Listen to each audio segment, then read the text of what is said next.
Welcome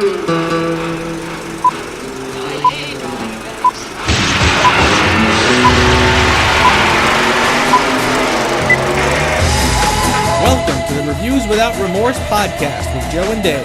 Be warned, the discussions in this podcast will contain detailed spoilers. For spoiler-free reviews of newly released films, please check out our channel Reviews Without Remorse on YouTube and VidMe. Enter at your own risk and enjoy the show. And welcome to the hardest podcast in the universe. I am Bast, the soul of Wakanda, but you can call me David. And the man unchallenged by all tribes for the throne of the king, Joe! Is this your king?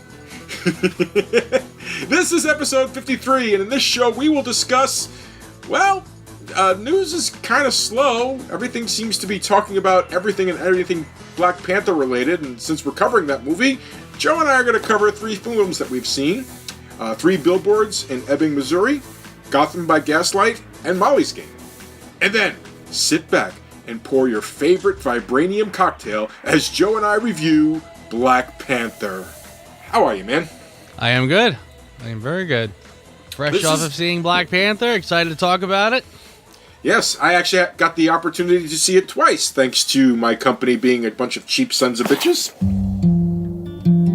So, Mildred Hayes, why did you put up these billboards? My daughter Angela was murdered 7 months ago. It seems to me the police department is too busy torturing black folks to solve actual crime. Okay, so, basically, I've been trying to look for news, and all the news has been Black Panther this, and Black Panther that, and comparing this to Black Panther, and how about, it's a complete Black Panther party. Sorry I had a fight in the middle of your Black Panther party.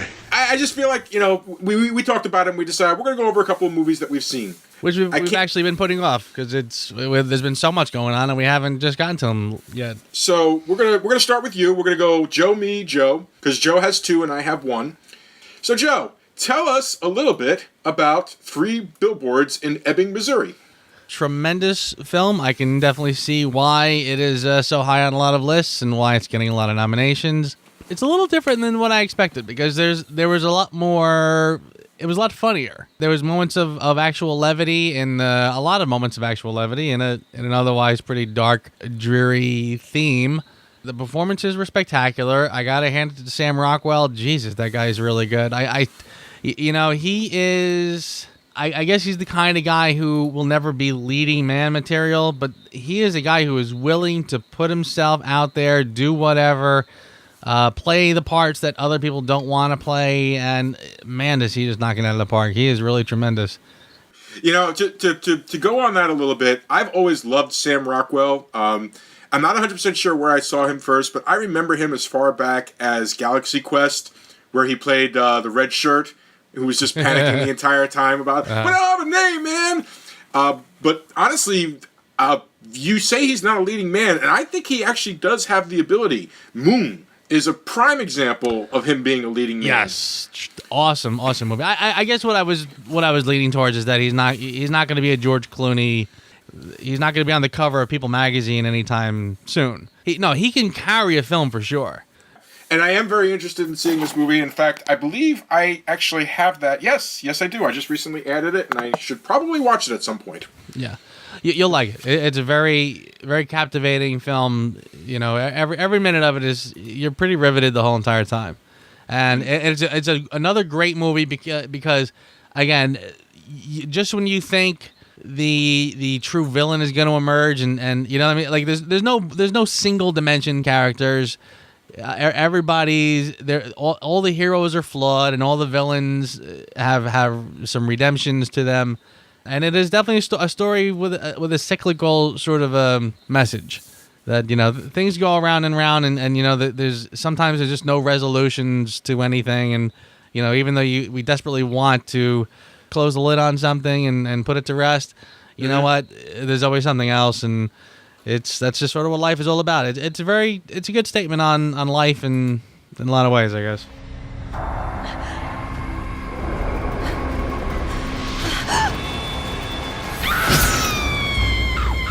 Gotham by Gaslight. Now, let's get a couple of things out of the way with regards to this movie.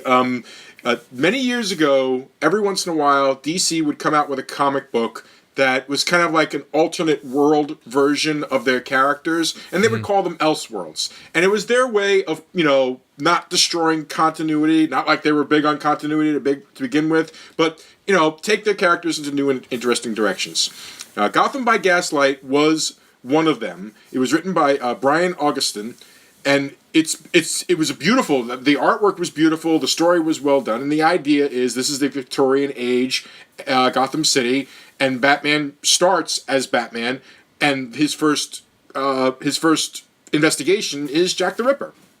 Now, the animation in this movie is beautiful. It's really, really nice. It's smooth. They've got a tremendous voice acting cast. The movie starts off immediately by reminding you this is not the Batman you think you know. So just get that out of your head. The first victim of the Ripper is a very well-known character in the Batman universe. So having that person be the first victim, I thought was a great move because it really, truly kind of raised the stakes that basically anything could happen. And then as the movie progresses, it progresses in a logical way.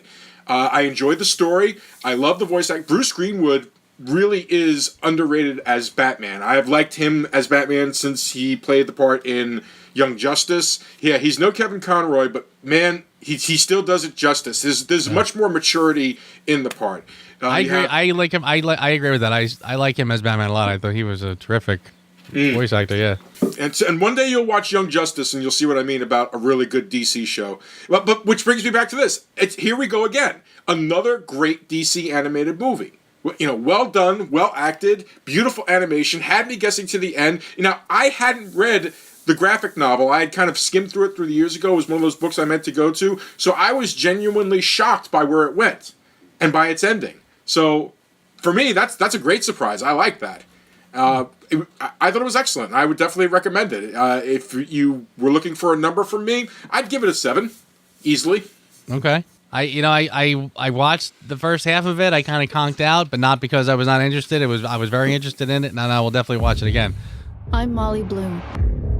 Do you know about me? I read your indictment after I got your call last night, and I brought your book. Do you understand that you are charged with operating an illegal gambling business? That's it. All right, man. Molly's Game. Now, this one's going to be a tough one for me because, you know how Jennifer Lawrence is that actress that kind of makes your nose wince a little bit? For me, that's Jessica Chastain. I don't know what it is about her, but there's just there's something about her that just says to me, I don't know.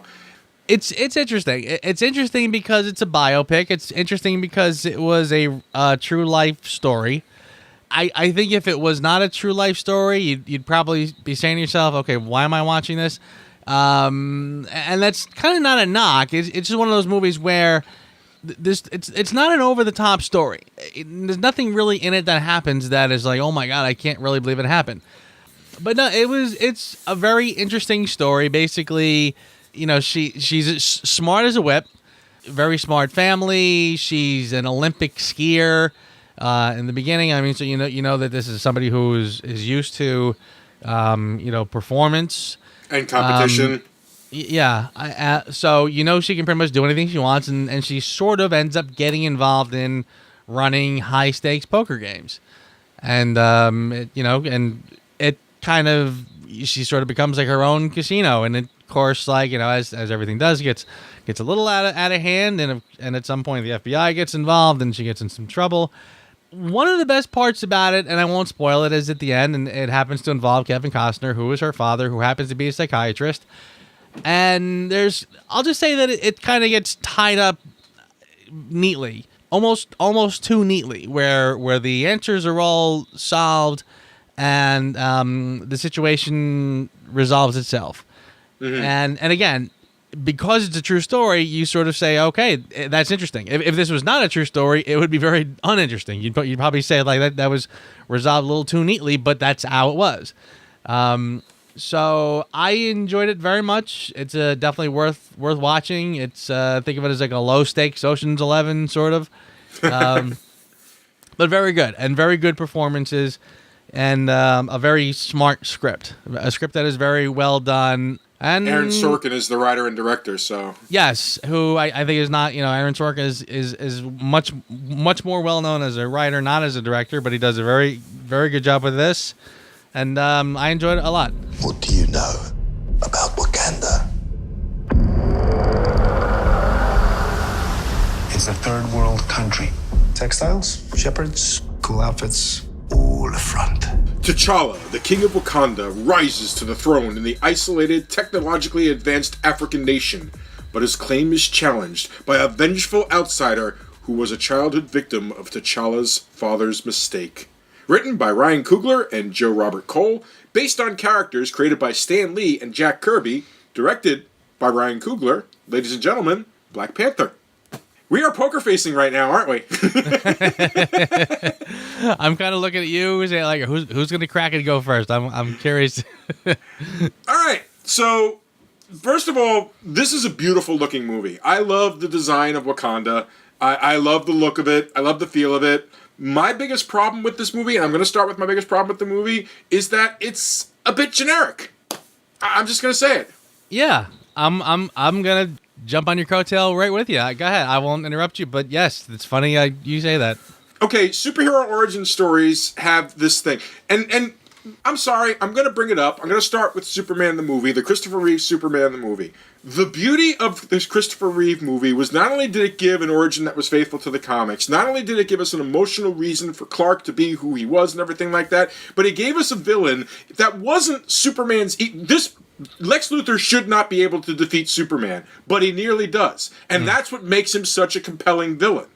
The modern superhero tropes is, with origin stories, oh, we've got a man in an iron suit, well, then his first villain is going to be a man in an iron suit. Oh, we've got a man with a super soldier serum in his body? Okay, so we're going to give him a villain with a super soldier serum in his body. You see what I'm getting at here? And again, we have the same thing. At first, you think the villain's going to be, or at least the movie tries to portray that the villain's going to be Claw, portrayed by the wonderful Andy Serkis, and that guy just like oozes charm, even when he's being such a smarmy son of a bitch. You think he's going to be the villain. And that was like, okay, that's cool. You know, he doesn't have the same powers. All he's got is a freaking sonic generator arm and stuff like that. That's kind of cool. But no, it turns out that the villain is going to wind up being somebody who has the exact same powers, also happens to have the exact same suit. Yeah. I'm laughing because I'm laughing that you picked up on that as well, because I walked out of this film thinking to myself, it's amazing how different it is on one hand, yet how incredibly cookie cutter it is on the other hand. I mean, again, it's that same. You're absolutely right. They find the mirror, the darker mirror image of the hero, and it's like, wow. I mean, they couldn't. I mean, there's even some of the artwork they did with the two of them fighting each other. It's you might as well be looking in the mirror. I mean, it's two Black Panthers going at it. One's got like, you know, kind of the silver purple trim, and the other has gold trim, but they're two Black Panthers fighting each other. Yeah, but honestly, of all the things, that's really my only biggest disappointment. I was actually quite enthralled with the movie. I found it to be visually stunning. I found myself compelled by some of the ideas that it brought up, and I liked a lot of the things that it did. I just didn't like, you know, how it got to the big punchy kick ending. You know what I'm saying? Mm-hmm. And the other problem I kind of have with the movie is there were some moments of brilliant CGI, and then there were some moments of like, who the hell did this? That's terrible. Yeah. I mean, like glaring. Like here's the big scene where T'Challa is having his fight with M'Baku. They've just finished their fight, and everybody's like celebrating, hooray! And the camera pans up, the waterfalls, and it's like, that is the fakest thing ever. Like, like terribly the fakest thing I've ever seen. And then later on, when they're having the big fighty punch at the end, you know, here comes the Black Panther along. There's a bunch of giant rhinos with armor. They're running around, and he takes one down and gets it caught. It's like it was like there's nothing there. There's nothing there. That's terrible. This is funny. I want to, you know, I'm gonna just jump in for 1 second, folks. David and I are as far apart in the United States as you can get. He is in Seattle. I am all the way on the East Coast in New Jersey. There is no point in the two of us doing this show together when the two of us have the same exact opinions. I swear to God, everything you're saying is exactly what I walked out with. I had the same feelings, and I I really struggle to avoid other reviews and to not watch. I mean, I'm dying to watch all weekend. I'm watching. The reviews are popping up. And even the politics of the Black Panther and what does it mean and yada yada. And I was biting my lip. I said, no, I'm not going to watch any of it. I want to hit this fresh. And bang, everything you're saying is literally like the exact thoughts I walked out with. Yeah, and here's the funny thing: I don't even give a crap about the politics of it. That's not what I walked in there, because I knew this was going to be a hot topic issue. I knew it was going to be a hot button issue, and I said, you know what? I'm not even going to focus on that. I'm focusing on what kind of movie is this. Tell me the story here. Okay, and the story is honestly not terrible. I kind of like the idea of the prodigal son returning and breaking all hell loose in Wakanda. I kind of dig that. I was okay with that, and I love Michael P. Jordan's portrayal as Killmonger. Yes. I thought he was tremendous. Absolutely. Tremendous as a villain. I mean, in some respects, and I love Chadwick Boseman, but there were some respects where he knocked it out of the park more than Boseman did. I agree, but I mean, which is, honestly, I mean, that's what you need. You need a larger than life villain. You need a villain who's compelling. I was really surprised how good he was. I mean, I know he's a good actor, and I know he's very capable of a lot of things. I thought he was tremendous in Creed. You know, we talked about Creed. It was a phenomenal film, and he was phenomenal in it. Yes. But this was a different kind of a performance, and boy, does he nail it. Across the board in every scene, even the subtle stuff, even just, you know, when he takes the heart medicine. That's not what it's called. I know that's not what it's called, but he takes the heart thing and he has the vision quest where he sees his father. Yeah. Okay. Even that scene, so simple, and it could be something so easily just kind of brushed aside, but he was just tremendous in it. Yeah. Tremendous in it. Mm-hmm. What an amazing actor! What a find! Talk about the redemption of the Human Torches from the last couple of Fantastic Four movies. You got Cap, and now you've got Michael B. Jordan, both former Human Torches, knocking it out of the park in their respective thing. Which just goes to show that we won't hold it against you. We will embrace you in the Marvel world. Come on over. We love you.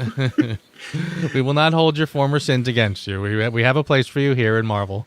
Yeah, honestly, after the performance by Boseman in Civil War, I was actually a little surprised at how stilted he kind of felt here. You know, he didn't have the same warmth that I felt from him in Civil War in this movie for some reason. And I can't put my finger on it what it is. I can't tell if it was the plot, I can't tell if it was the direction or whatever, but just I liked every other character more than I liked T'Challa. And that's not good. Yeah, you know, I hear you, but honestly, I would probably attribute that to the idea that this was a star-studded film. I mean, that was one of the things that really impressed me with this film, is I felt like there was so many people that I saw and recognized who do a tremendous job. And I think the film is making an effort to give all these supporting characters their own personalities and to let them shine a little bit. So maybe in that respect, the main character, T'Challa, gets a little lost in the shuffle. I know what you're talking about, but I felt like he was terrific in this and held his own. I really liked him in the beginning part when he's becoming the king. I loved all those scenes. I thought it was great. Yeah. You can't deny the production. You can't deny the visuals. I thought that it was a very appealing movie. And honestly, I thought it was a very well-flowing movie. I thought it was well-edited. I think everything flowed together from A to B to C to D, regardless of its genericness in its plot. I still felt that it was an enjoyable enough romp, and I feel like it had just the right beats in it that it needed to do. It's almost like it's a safe movie. Do you know what I mean? Yeah. It's not like there are people making a big deal. It's like, oh, this, big changes and so on and so forth. It's like, no, not really. It's really not changing. It's not the Winter Soldier changes things. This is a generic superhero origin story, which is fine. There's nothing wrong with that. But it's what it is. But it's told well, and it's got a tremendous cast that uplifts the genericness of it. I mean, yes, it's generic, but I feel like if it wasn't for Michael B. Jordan's Killmonger, I probably wouldn't have enjoyed it as much as I did. If it wasn't for Danny Guerrera as Okai, oh my God, she was freaking awesome. Yeah. She was freaking awesome. Martin Freeman as Everett Ross was freaking awesome. Freaking Winston Duke as M'Baku. For God's sakes, the stupid man-ape, the goddamn white man-ape from the comic books steals the damn movie with just his gruff little, fun little attitude. I loved him. I loved Andy Serkis as Claw. Yeah. I loved Angela Bassett as Ramonda. I loved them all. Listen, I totally agree with you. I think the cast really was.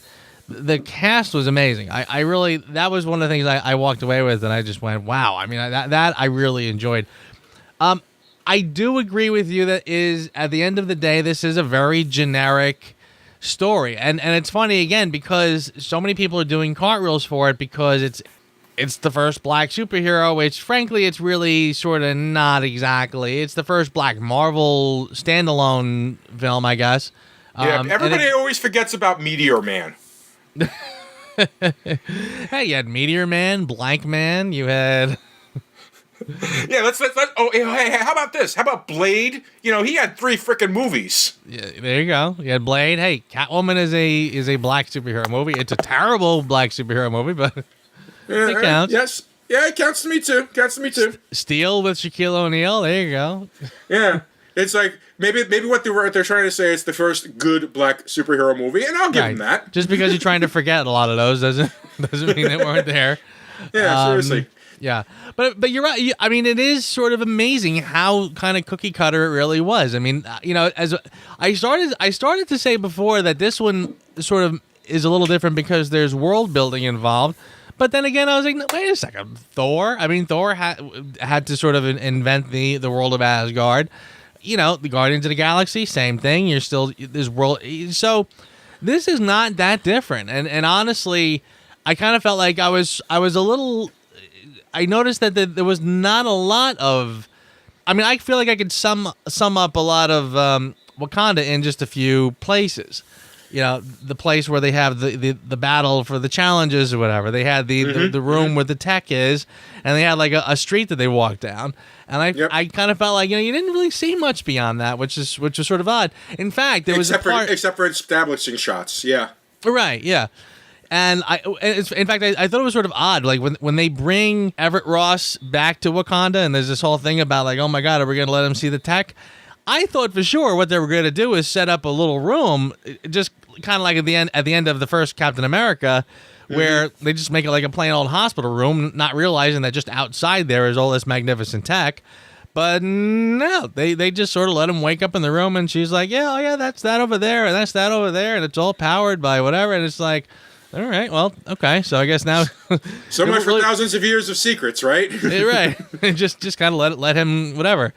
You know what's funny? I kind of felt like the Ross character in this, he became like the new Phil Coulson, frankly. I kept thinking of Coulson whenever he would pop up. I could see that. I mean, it's pretty much the same thing. He's a CIA agent. He gets involved with things larger than life and everything like that. Yeah, I mean, he's a good guy. You know. Yeah. By the way, is his character related to General Ross? You know, even Liam asked me that, and the answer is no. They're completely separate characters. They're not related in any way, shape, or form. They just accidentally share the same last name. I don't know if they're going to do that any differently. But Ross's only daughter is Betty, the true love of Bruce Banner, right. David Banner. Okay. Whatever Banner. Yeah. So anyway, yeah, I was struck the same way. I just felt like the story was very, it was very similar to what we've seen before. I mean, you know, you had the hero rises up, the hero falls, he lifts himself back up, the redemption at the end. Yes, he's taken down by a villain who is basically his mirror opposite. The world is changing. Soon, there will only be the conquered and the conquerors. Step into the spotlight. I'm gonna dabble a little more later in not the politics, but just the social implications. And it's funny. And I'll even go back and say this, by the way. I remember when I first saw the first trailer. Mm-hmm.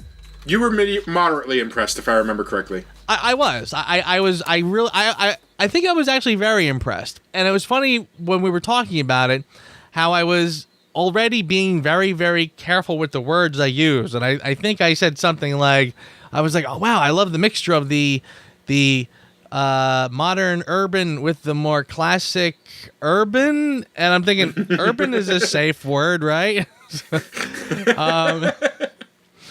But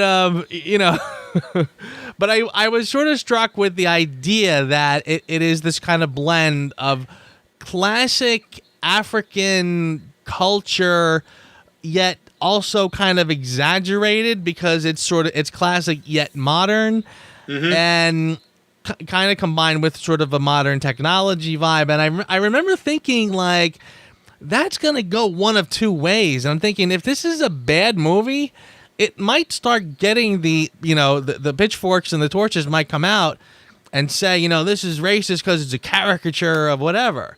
But if it's good, people might really like it. It might really respect the attempt to do that. And I think it's safe to say that it's fallen in that second camp, where people have embraced it and said, this is it's such a positive portrayal of the African culture, and there's even references to, the whole thing is very referenced in the idea that the rest of African culture has it really rough while you people have it really good.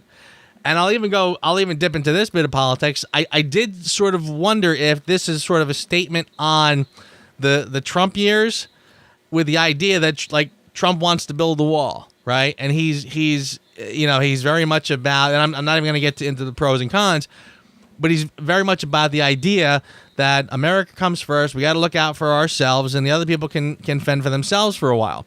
Well, I think that was very much a message of this film, which I thought was interesting. And every time they sort of would dip their toe in that pool, that was kind of when I was starting to get excited. And I was starting to get into the idea of, this is an interesting conversation. Wakanda has what it has, and they've sort of made a spectacular life for themselves. But like they said, they can't, but once we start dishing it out and start doling it out to the people around us and sharing, well, it's all going to sort of come crashing down. In fact, they basically say, like, look, when Claw steals a little bit of the vibranium. Thank you.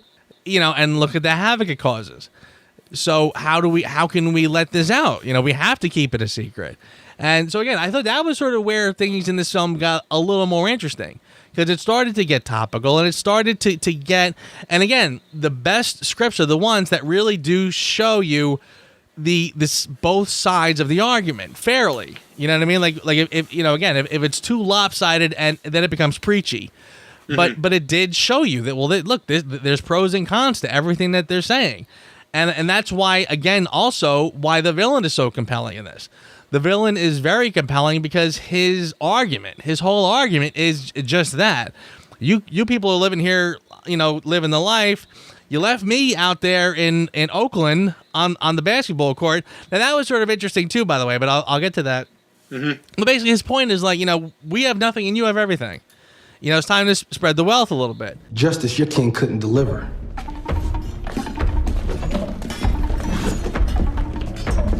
I don't care that you brought Claw. Only reason I don't kill you where you stand is because I know who you are. I didn't really jump on board with the idea that T'Challa's father, because he left that little boy there, sort of created this problem. And I didn't really kind of buy that. I'm honestly, I get what they were trying to say with that. The point is that Wakanda deals with Wakanda stuff, and nothing else matters. Right. Nothing else matters. That was the old attitude. And because T'Challa's father had that attitude, he didn't even consider the child, if he even knew that the child was there. But I'm sure he did, because he had the spy there. But he didn't even consider the child to be, it's not my problem. That's not my problem. He's not Wakandan. Right. I took care of Wakandan business. This was just the attitude that their whole isolationist ideal had. Mm-hmm. And I did buy it. And I bought that the father would definitely look at it that way. I don't necessarily know if the kid would, come back in, find his dead father, and I will swear vengeance on you, or something like that. Right. But But even then, yeah, it would make sense. I mean, the father was already doing some stuff in a militant style way, so his son knew where all the stuff was hidden, and his son knew. They showed how he learned as much about Wakanda as he did when he was in the Soul Dream, and he went into the area where the guns were, and he pulled out the book that had everything written about Wakanda. I think that they actually covered the bases. Whether it's realistic or not is, something we could absolutely debate. But I think that story-wise, it made sense. Well, I'm not questioning the idea that the son would rise up and swear vengeance for the father and go back or whatever. It wasn't even that. It was the idea that the father had wronged this child somehow by not. I mean, what was he gonna do? Like, take him back to Wakanda. Right. Okay. But why? Why would this? Because because the kid is a prince. The child is a prince. He is a prince of Wakanda. He is the son of the prince of Wakanda. That makes him a prince. I almost feel like we're kind of getting into Elian Gonzalez territory. my thinking is this: this kid doesn't even know what Wakanda is. What's that? Yeah, I might be showing my age there. Get off my lawn. Actually, I disagree. Because when I saw the movie the second time, it occurred to me that in the opening credits, and it's like, "Papa, tell me about where we come from." I don't think that that's T'Challa and his father. That is Killmonger and his father talking. Oh, all right, okay. I don't know 100%. It didn't sound like the same voice actor who played the younger version of, which, by the way, the person that played the younger version of T'Challa's father is actually the son of the actor who plays the older version. So, that's that's clever. Yeah, but no, it was only when I saw it the second time, and I had to see it a second time because I had just worked a 12-hour shift overnight. I took my son to see it first thing Saturday morning, and I fell asleep halfway through the movie. And I told Joe it wasn't an indictment on the movie or anything like that. I just was very tired. But I got a chance to see it again last night. And seeing it again, it occurred to me as I'm watching that, it's like, you know what, maybe that's not T'Challa. And I'd like to find out for sure. Because if that's the case, I feel like they've established that he did tell his son about Wakanda and what he was. Mm-hmm. In fact, the scene where he sort of had the vision quest was kind of telling of that, because the first thing he did was show the little vibranium under his lip. Right. I mean, I guess my thought was that if he really went down there and plucked this kid out of there and dragged him kicking and screaming onto a spaceship, it would look more like an abduction than a, let's not leave him behind kind of a situation. Like, this kid would get literally dragged off from his friends in his school and whatever, dragged onto a spaceship to a country. But why? Because his distant relative was here, is obligated to take him now to a foreign country to live there. I feel like if that was a real life situation, I don't know that would make a lot of sense in a real life situation. It's hard to say. The one thing that the movie never really made clear is a lot of the cultural differences between the outside world and Wakanda. You kind of had an idea that it was just an advanced form of tribalism and stuff like that, but we don't know if this is the norm. They didn't really get to make that clear. Yeah. But the reactions to me, I apologize. To me, when Killmonger is introduced and he says who he is, the reactions of the other tribal members says to me that perhaps there is an importance on lineage that is, and considering in one of the flashbacks, the second time that T'Challa goes to the spirit realm and he's being surrounded by like his ancestors and stuff like that, it's like obviously ancestry is important to these tribes, and for whatever reason, T'Challa's dad just said, you know what? Yeah, ancestry counts, but not in this case because maybe you can call it a slight bit of racism because or countryism, whatever ism you want to call, because the mother was an American woman. It's like no, he's not full Wakandan. He's only part Wakandan, so I don't want any part of that. Maybe that's the uncomfortable stuff that they weren't actually talking about. But he was still obligated, even if he couldn't take him at that moment. He was obligated as the king of Wakanda to bring home a crown prince's son, regardless about where their situation was, and he just chose to ignore it. But as for a character motivation, sure, it's fine. It's the motivation's fine. I agree with that. I mean that I had no problem with. As far as Killmonger as far as him using this as his motivation, revenge, and everything else involved, and showing that part, I had no problem with. Which also has the unfortunate side effect of being the linchpin as to why Wakanda is now suddenly opening its borders, etc., so on and so forth, to the rest of the world. And now I can kind of see where you're coming from. It's like, if that's such a key thing, that last scene, the first scene after the credits where he announces Wakanda to the world, that should have been a bigger deal than you felt, and it wasn't. It was not a big deal because the people he's telling are kind of like, gee, thanks for sharing all your, your little bit of crops and your little bit of animals. Because nobody knows that Wakanda is anything. So they're kind of like, yeah, whatever. So you're right. The moment is kind of almost sort of lackluster, I suppose. But it's not supposed to be lackluster to the audience. The audience is supposed to understand how tremendous this moment is. And one of the problems I have with the movie is it didn't really give me a sense as to just how monumental a change T'Challa declaring what Wakanda really is to the world is. Yeah. You know, okay, sure, they kind of covered it in a brief interlude and everything like that, but it's just I kind of feel like I kind of feel like they were rushing to get to the Wakanda shows that it's a technological king in the world. I kind of feel like they should have waited before that happened to really earn it. That's really where my problem is. I don't feel like it should have ended with them, well, here we are, because it's like, what I thought was going to happen happened. They had so many balls that they were juggling in the air that the cultural significance and how in the comics, when Wakanda declares itself, it's almost civil war in Wakanda when it happens. It almost tears Wakanda apart. That's how opposed so many people are to doing anything with the outside world. And they only kind of touched on that. And that was the only part, that was another part that was disappointing to me, but I understand why they had to do what they had to do, because coming up next is Infinity War. You got to kind of get it all together for the big one. Yeah, that makes sense. That moment should have been the I am Iron Man moment. It should have been that. Yeah, I'm with you on that. It didn't have the punch it should have. Right. I got it. I understood what the significance was, but everybody else in the audience was like, exactly. What? It's like, well, I don't get it. What is this? And, then you had the other after credits scene, and I'm all excited, and everybody's like, what? It's like, you people, Jesus. Well, actually, I thought the other after credit scene was a little lackluster also, frankly.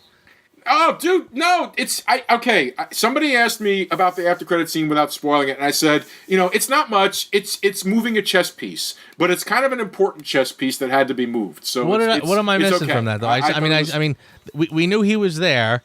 The fact that he's awake, I guess, is something. Right. But you knew that was coming. He's awake, which means the programming is gone. Okay.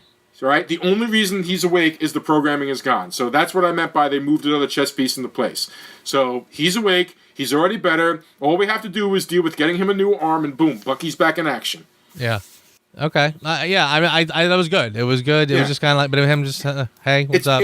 It's a small piece. It's just a small pice, and I agree, it is a small piece. But I was genuinely giddy in my seat a little bit when I saw it was him.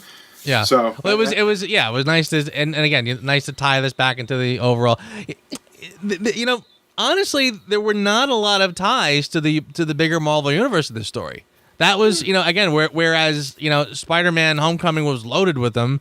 Not much here. I mean, this was pretty standalone, frankly. And in a weird way, it kind of made some of Ultron's pronouncements in Age of Ultron much more, interesting. Because, like, vibranium, the greatest substance in the world, and they use it for a giant frisbee. And I mean, like, vibranium has become, with this movie, vibranium has become the catch-all. It's become the MacGuffin. It's become the unobtainium. It really has, yeah. I did notice that. It's like, so far there's nothing that vibranium can't do. Yeah, look, it can power. It can anti-grav. It can chop an onion. It can slice a turtle. It slices, it dices, it juliennes. I mean, it turns you into superheroes. It heals you. It's right. But you're right though, because they didn't. I thought for sure that the whole realm of Bast, the spirit realm of Bast, where the Panther comes from, I thought for sure we were going to get a hint of the Soul Stone. And with Infinity War coming and all of Thanos' people attacking Wakanda. Yeah, the Soul Stone's got to be there. That's the one stone left that we haven't seen. All right, that is true. For that was my other little disappointment. And I'm going to be honest. I still had a good time with the movie, but maybe I had my expectations too high. I think that's what it is. So many people, like, a part of me was thinking of Movie Bob as I'm watching this. And Movie Bob called Black Panther his most anticipated movie of the year. And here I am watching the most anticipated movie of the year of a critic that I kind of admire. And I'm thinking to myself, it's fun. It's good. I'm not feeling the accolades. I'm not feeling, where this excels anything.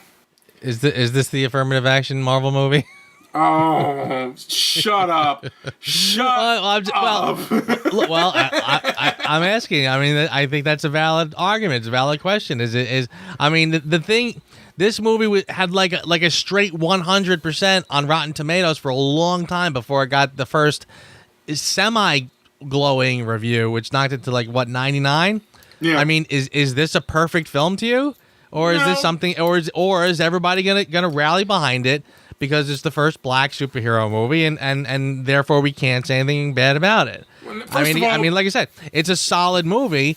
I liked it. I enjoyed it very much. I thought some of the effects were a little weak, and I thought I think this is a solid B+ effort. Right. But again, like we've said, we've seen this story before. This is a very typical Marvel film. It just happens to have an almost all black cast, and it's done by black filmmakers, which I think is terrific, by the way. Yeah, but here's the thing: we need to stop relying on Rotten Tomatoes as any type of critic, because listen to what you just said. You gave it a B+. By Rotten Tomatoes estimations, that's fresh. You have just added to the fresh reviews. Sure. So, in other words, you'd have to really, really despise a movie in order for that to happen, and. For its shortcomings, I still found myself charmed by the movie. I couldn't hate the movie, so I couldn't get it to a point where I was like, nah, screw this. Not Suicide Squad levels of hate. Okay, I couldn't quite get there. No, hey, listen. Maybe we need to. Maybe both of us need to step back and just pause for a second and pull back and talk about the forest as opposed to the trees. Look, I think this is a great film. I think it's a solid, it's a really good movie. Again, like I said, I mean the only argument that I really have about it is that some of the effects are a little weak and some of the story is very cookie cutter. But again, it's a story that works. Yeah. I mean, frankly, somebody could. This is probably where somebody could cry out a little bit of Marvel fatigue and say, okay, I'm very used to the story now. But This is a terrific film. But what I am saying is that I mean just what we're talking about is the overhype. Again, I just feel like I feel like it has been overhyped, and overpromoted, and overpushed, and we probably know why, because it is a black superhero movie that's good as opposed to some of the other black superhero movies we've seen in the past. And again, like I said, and I'll touch just briefly on I remember I honest to God said to myself way back when. I was very curious about the effect that this movie might have, because again, when you watch some of the things that are being said about this film, it's an interesting take on what if history had happened a little bit differently. Right. And a lot of people are getting very excited about that and kind of turning this into a little more than it really is. And I think that's why you're starting to see some of these really glowing reviews. I mean, to you and I, it's a superhero movie. Right. It's a like I said, a B+ effort superhero movie, and it's terrific. The people are terrific, and everybody gives great performances. But whatever. Which is how the movie is supposed to be reviewed. It's not supposed to be as a culture. If you're walking into this movie thinking that this is supposed to be some kind of cultural zeitgeist for minorities or something like that, then I apologize. If that's how you look at it, that's good for you. That's not the way I look at it. This is a superhero movie. I don't care what the gender or color of the actor is. I just want a good superhero movie, and I got it. But it has flaws. Exactly. I mean, I've heard this film be compared to Wonder Woman for the same reasons. Like Wonder Woman, again, great film, okay, but other people are going to see this as the female superhero movie, and therefore it's, again, other people are obsessed with gender and color, and I am not. Yeah. So it's like right. That's because you're a damn racist, and so am I, obviously. Well, there you go. I mean, I'm a rotten, no good racist because of white privilege and whatever.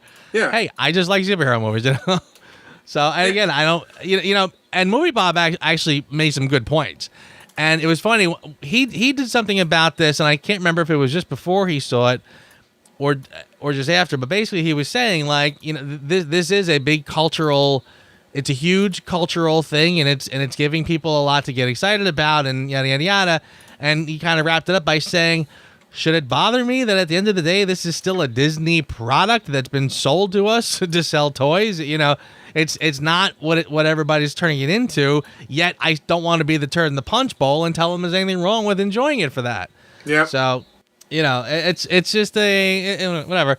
I find it. And again, I'm not even pro or con or anything. I just find it interesting that people are really gonna kind of read into this film more than is actually there. Yeah. Or maybe they're seeing things that I just don't see. It could be that as well. So I mean, the idea that the son comes home and all. I mean, I've already heard this called a Shakespearean story.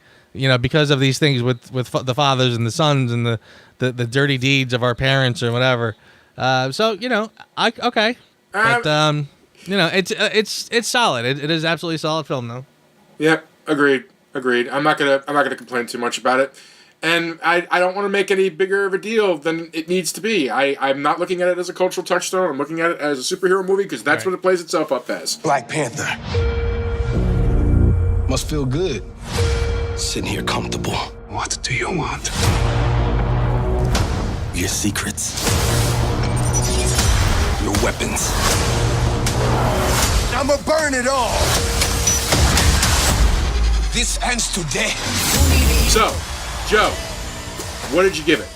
Like I've kind of been saying, it's a B+ effort, and I guess that kind of leaves me at around a 7.5. But I think I'll go ahead and give it the 8 because, again, I really can't find much flaw in it, except that I find that it's the part where it tries to stretch and reach new heights. I think is more in the kind of world building and the settings and the whole idea of Wakanda being this you know, kind of wonder world hidden in Africa.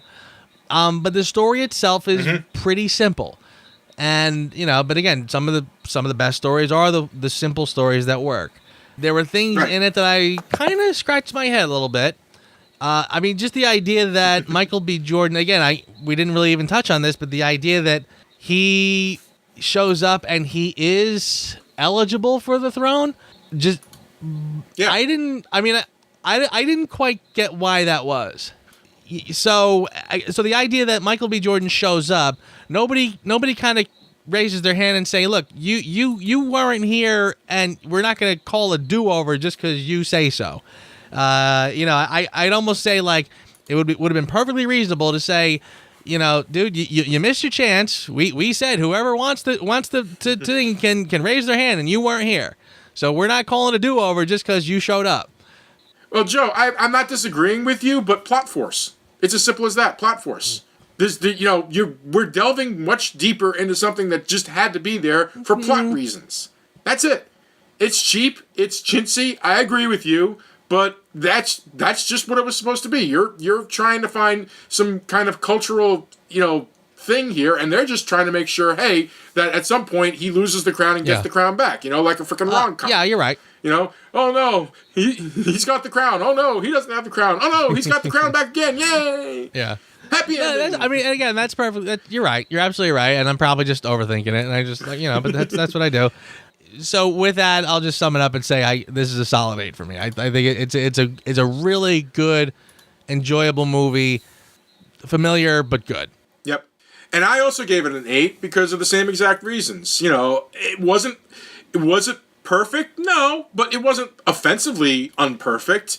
But it was a simple, well-told superhero movie. It didn't really advance a hell of a lot within the Marvel Cinematic Universe. It just told its story. It told it well. It told it in a charming way, in a fun way, and showed some interesting new sides of technology. You know, and I was thinking of you the entire time, by the way. Every time they did something new with the technology, it's like, oh, God, that's going to annoy Joe. Here comes the magic tech. Here comes the magic tech. There was a lot of that. I did have a good time. Both times I saw it. I had to see it the second time, like I said, for that reason, but I did enjoy myself. And, maybe subsequent viewings I might even like it more, but right now it's just capable. And maybe in this day and age, I should still give props to capable. And which is why I gave it an 8. And believe me, I kind of vacillated between a 7 and an 8. And just talking with you was what said, you know what? Yeah, I'm giving it an 8. I will probably. I'll tell you what. Well, now we're doing Who Asked You, and I'm gonna jump in here. I think a lot of the problem, the thing we can't put our finger on is that I felt like there were a lot of elements in this film that it almost felt like it was just a couple years too late. That we've seen this kind of a few years ago, and now it just it feels a little stuck in the past a little bit. And my Who Asked You, I kind of felt like a lot of the special effects were a little lacking, and to the point where the rhinoceros with the armor, I kind of felt like by the time we were at that point where the rhinoceroses were joining the fight and running around, I was having visions of the prequels, like prequel level CGI animals, and I was Misa do people with pee-pee and pants, Misa stinky winky. Yeah, I mean, I just felt like some of the effects were a little behind the 8 ball, and I thought that the scene of him jumping from car to car. Now that by the way, that I kind of felt like that scene with him with the cars was a little weird because I'm saying to myself, a guy with his specific abilities, I would think they would do some kind of a chase that would rely on, perhaps jumping from rooftop to rooftop or something that kind of relied on his physical abilities better than a car chase where he's essentially just riding on top of the cars. You know what I mean? I thought that was a little kind of a strange choice for this film. But I'm just gonna say that I thought some of the effects and some of maybe the budget for this one was not as much as we would think it was. I thought some of the sets were just okay, and some of the CGI was kind of limited, and I kind of. I thought the sets were imaginative. I'm not saying they weren't imaginative, but I just maybe smallish again, and not very stretched. I mean, again, I felt like I saw the same few sets a couple of times. I mean, and again, for a world building exercise like this, I would have thought. I mean, I guess you could say the same thing about Thor. I mean, we saw the throne room and a couple rooms here and there. It wasn't like we saw this spacious, massive. I mean, it changed a little bit in the second one. We saw a little more. So maybe by the next one we'll see more, and I'll quit belly aching. But like I said, I mean, again, it's not even a knock necessarily. Just something I kind of picked up on. The effects seemed a little backdated a little bit, and just not as they weren't as groundbreaking as I would have thought they would have been. No, I agree with that. Well, for me, helmet on, helmet off. Yes, helmet yes, off. Helmet on, totally. Helmet off. I was just like, it was annoying me. It was really, really annoying me. It's like, look, one or the other, just pick it. Could you please just pick it? It's really getting on my nerves now. It's like, oh, look, we've got this great, nanotechnology and stuff like that, which is fine. I'm okay with that. I'll gladly buy into that. But then it's like, oh, the helmet's off. Quick, give a reaction. Oh, the helmet's back on now. That annoyed the ever-living hell out of me. I completely agree with you, and I noticed that as well. I mean, this was one of those movies where that mask is going to come off, and and again, I've said it before, and I think you've been waiting for me to say it all along. The technology, it does start to get to me after a while, where it's like it's just so. I mean, they're getting so space age and futuristic with it that it's kind of almost we're getting back to like Spawn, or we're getting back to movies where it's just kind of fantasy level stuff. I mean, again, the beauty of like the Iron Mans was that you watch them sort of go through the process of building this stuff, that by the time it's done and together, even if it's fantastical, you're still sort of on board with it. And there are certain rules and limitations to what it can do. And now it's just getting so far-fetched. I mean, you're talking about just it materializes out of thin air now. I mean, it's all right. Whatever, I guess, but it just. But yeah, I'm with you about the mask. It was like just constantly on, constantly off. It's just driving me nuts. But yeah, that's mine. And how about for your consideration, sir? For my consideration, my runner-up, I want to give to Andy Serkis as Claw. I not only did what Oh my God! I mean, he is absolutely underrated and underutilized. And I thought he was terrific in this. And honestly, I love the fact that the Claw is now the Claw. Like, they've been calling him Claw all the time, but we never actually saw him do anything, like with the arm. So now you finally saw him be the Claw, and shooting, whatever. That's my runner-up. But I really have to give it to, I have to hand it to the star-studded cast, who was phenomenal, and most of all, Anthony B. Jordan as Killmonger. I really thought... You mean Michael B. Jordan? Michael B. Jordan? Michael B. Jordan. Yep. He was spectacular. I thought he was absolutely spectacular, and he really surprised me. I thought he was going to be... I didn't know... I mean, I saw him in the commercials, but I don't even think I even heard him speak, and I wasn't even sure if he was going to have an accent, so I didn't know what his thing was going to be. When I saw how he was played out in this, and again, I'm not saying that his backstory is perfect, but I thought that whole progression was phenomenal, and I completely believed his motivation, and just his over the topness in his performance was really on the money. I thought he really lifted the movie up to another level. I'm going to agree with you on that. He was freaking tremendous, and it's surprisingly tremendous that he basically stole the movie away from Chadwick Boseman, as far as I'm concerned. I agree. Yeah. Well, for me, I'm going to be a little bit different this time, and I'm just going to say color. Color is the thing that I loved. I loved the color of this movie. I loved the many various flavors of colors. I loved looking at the colors of Wakanda. I loved looking at the different colors that everybody wore, except for Black Panther. You always wore freaking black. But everybody else, they were wearing bright, brilliant colors that really got me thinking, okay, yes, this is a tribal society that just kind of like advanced itself faster than it should have and still held on to their tribal ways and looks and things like that. I love that. I was really enthralled by all that. The stupid blue shields, freaking M'Baku's tribe being all white. No, all of it. I really, really enjoyed the color of this movie, the color palette of this movie. I mean, there's a lot to like about this movie, but when I sit and think about it, that's the first thing I think of is like, it's just so colorful. And I like that in a freaking superhero movie. To you who shall be nameless, take note. Color is good. I completely agree. I mean, the visually it was stunning. It was absolutely stunning, and I loved. And I probably didn't give enough props because again, I thought I love the look of the Wakanda streets, and I kind of almost got like a Fifth Element vibe from it, where. You know what I mean? I mean, it's again, they're making it look futuristic, yet that it's been around for a long time. In fact, there were moments when I was kind of feeling like it looks a little dirty, even like it was looking kind of dirty and grubby.